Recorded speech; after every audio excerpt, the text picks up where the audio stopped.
Perfect override. Artoria, Pendragon.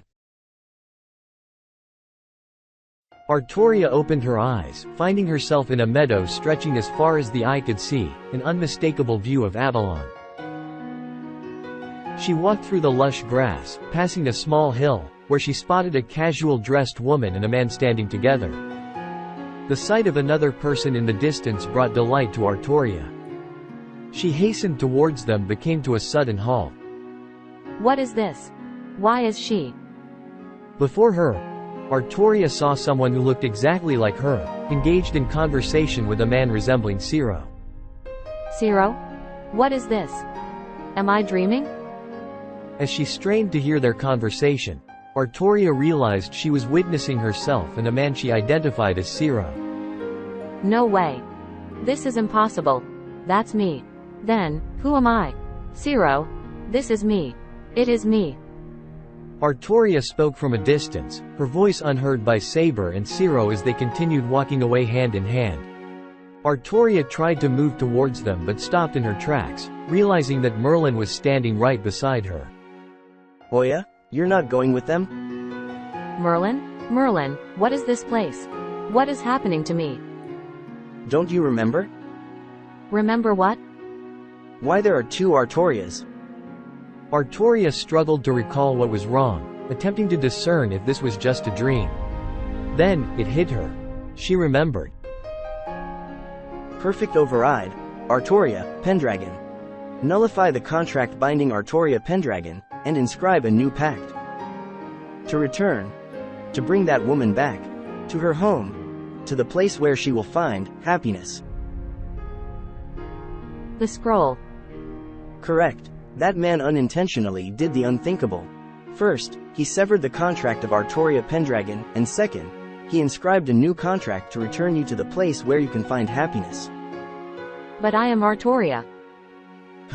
But which Artoria? What do you mean?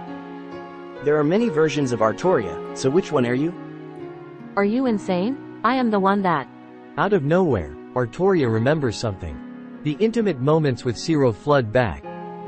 Kisses. Shared memories. And the last moments with Ciro. But amidst those memories, another image surfaces. Ghana. Who am I? Which am I? Now you remember? That thing, that I shared with Ciro. Is that real or not? Answer me, Merlin. Don't you want to find out? What should I do? My feelings towards Ciro. My memories about him. He is already with another me? This must be a dream. Perhaps this place is just a mere dream. Merlin picks up the grass and blows it with the wind. A dream that's so real that the grass flies with the wind. But one thing is for sure, you are real, Artoria. Then who am I? I think that's not the right question. Perhaps the correct one is, do you want to find out where you belong? How? I've never given anything to you before.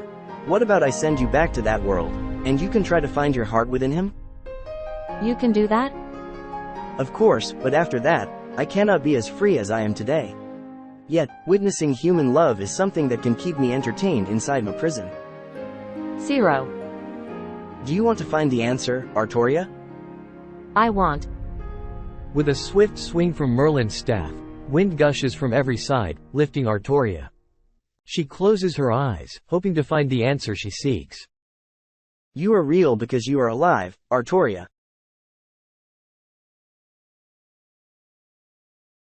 Artoria walked through the roads of Fuyuki City, heading towards Emiya's residence.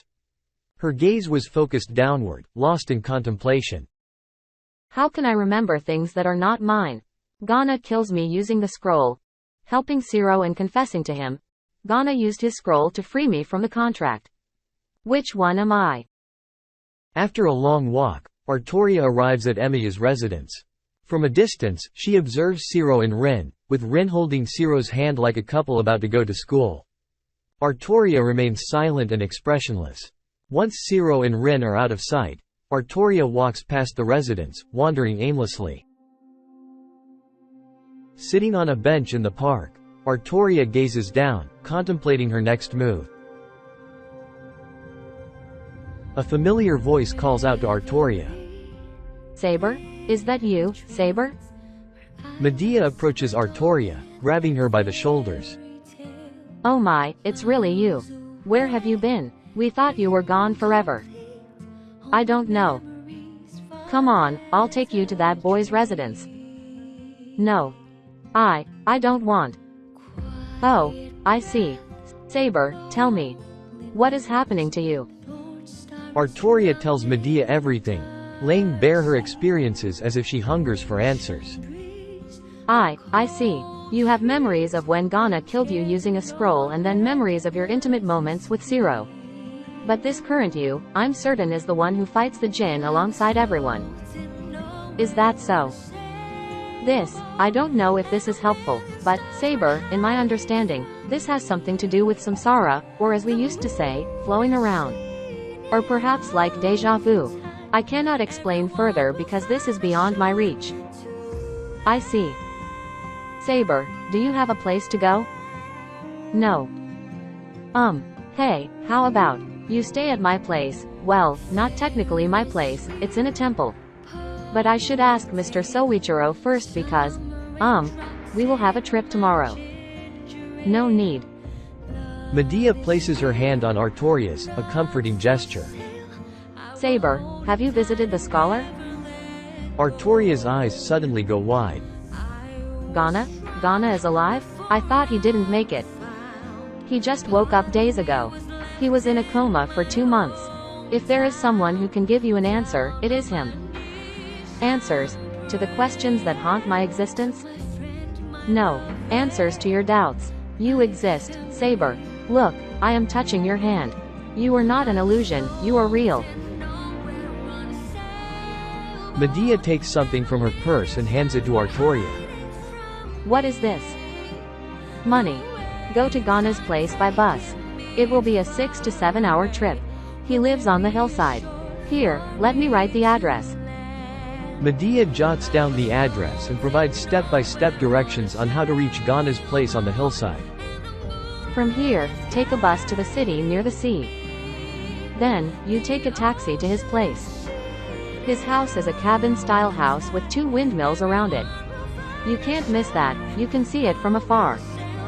Artoria arrives at her destination, noticing no one outside the cabin-style house. She approaches the door and starts knocking. Artoria hears Mordred's voice and footsteps. Mordred flung the front door open. What do you want, old father? Father, you are alive. Saber? Huh? Artoria? Ghana stepped outside and saw the unexpected guest at the door. Artoria? How are you here?